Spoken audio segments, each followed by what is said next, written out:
Hello there. I thought I'd talk about something I haven't talked about for a while. I've got to be mindful that I've got things in the oven which will probably set on fire because once I start talking, that's it. But this is about anxiety while driving. Where's it come from? When I was 44, that's when I passed my driving test, and I only passed because I did it in an automatic car, because previous attempts to drive in a manual were just completely ridiculously waste of time. I just couldn't do it. I couldn't talk, do it to both feet and all the gears and everything at the same time. I just could not do it. My brain just would not do it. So I don't know why, but it just wouldn't. So somebody recommended I do automatic driving, so I did, and I passed first time.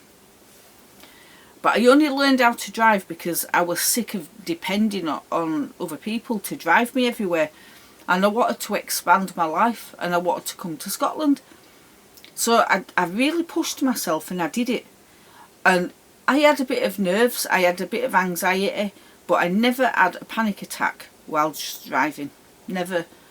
And I passed my test, and I went from England to Scotland on my own, straight down the motorway, with nobody in the car, and it was absolutely incredible because it was something I never thought I'd do. And my whole family was in shock because they were all laughing, because I used to have terrible anxiety, and I used to have awful panic attacks when I was young, when I was in my 20s. And so they couldn't believe that I'd actually passed my driving and just got into my own car and drove off. They just couldn't believe it. I was meant to come to Scotland because I won £2,500 on a bingo site which bought me my car. And it was saying, everyone was saying, come up here, everybody on the other side, that is. But anyway, gets here, spent loads and loads of my life up here driving, no anxiety whatsoever. Might have had a bit of stress, which is different, but that's when I went on different roads, like over towards Glasgow way, which I don't like because it's so hard to navigate for me, even with a sat-nav. And I'm more of a country driver than a city one. I can't cope with all the junctions and the lights and everything. But up here you don't really have many. There's hardly any. I can go from here in Oban over towards Fort William, which is an hour's drive, and there's probably 2 turnings, no lights, all the way there. It's just so easy. I'm just going to throw that in there.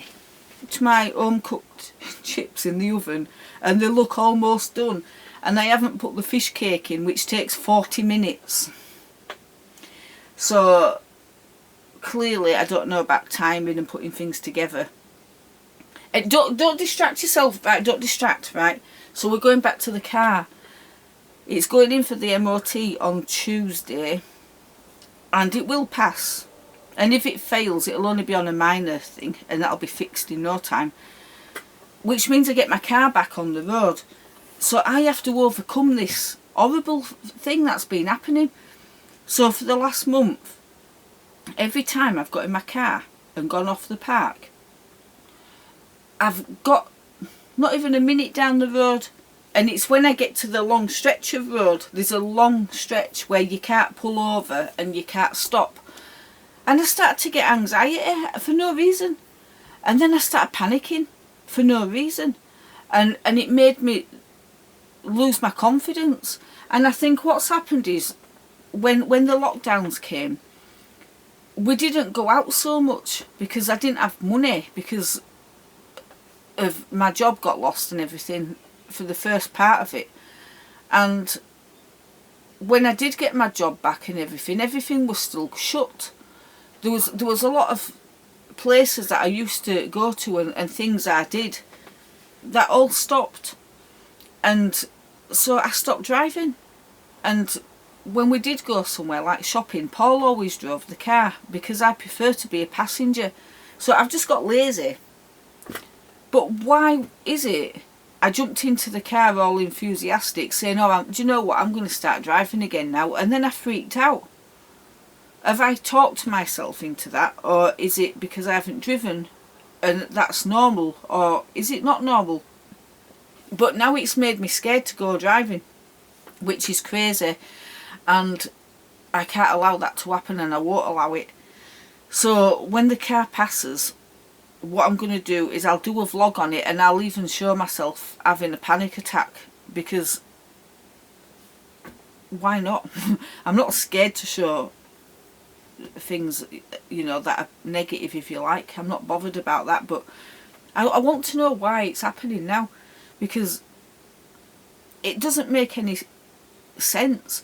I haven't had a near accident, a near miss. I've never even come close to having any kind of an accident. I'm a really good driver, and there's no reason. Nothing's happened in the car that's made me think I don't like this anymore. Nothing's happened on the roads that's made me worry. There's no reason for it. So if anybody's got any advice, or if you've gone through the same thing, then how did you overcome it? Because I've tried the exposure thing of getting in the car and going out, and I've done it a few times before the car ran out of its MOT, and I went round on some tracks, and I felt safe on the little roads where you can pull over, and I was fine. And I felt fine when there was a corner coming up to turn round, which sounds insane. Aren't we weird? Aren't people weird? How the brain works. It's like, what's there to be nervous about when you know you're a good driver and your car's fine? I don't know. I'm going to leave it for there, but when the car's fixed, I am going to be doing more vlogs, and I will be doing one of that, and it'll be interesting to see. I don't know if I put a camera on myself while I'm driving, will it give me a bit more confidence because I know people are watching, if that makes sense, or will it freak me out more? I don't know, but I'm going to do it because I can't allow anything to stop me in my life's journey. Having spent most of my life talking myself out of things and not doing stuff because I'm scared or because I'm worried what will happen, all that changed for me 8 years ago when I came to Scotland. It was like, whatever fear you have, you face it and you walk through it, and on the other side of fear is freedom. You don't need to be scared. So I know this is something I need to deal with. I think I've become a self-contained recluse or something like that. I don't know, because my whole life is in this little tiny area. My job and my home is in the same place.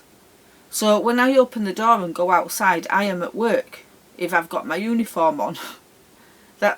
So I don't have to travel, I don't have to do anything, and then we've got a shop on the site, we've got one down the road, and I've got people who take me shopping. So I've become lazy. I don't know if it's laziness or I don't know what it is.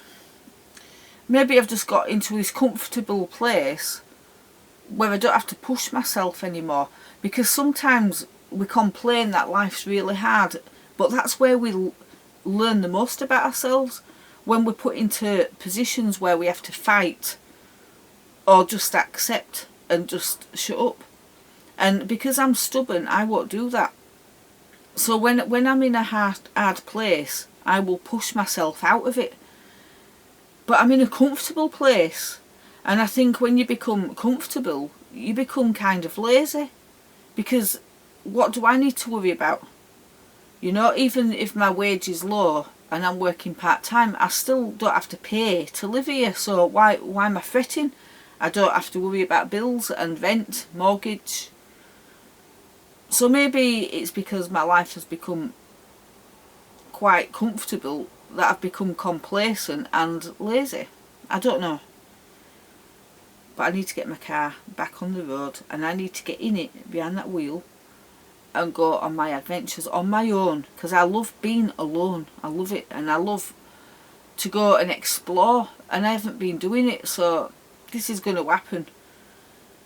So I thought I'll just do this one now, and when we'll come back in next week when my car's done, and then we'll have a go at driving and see how we get on with it.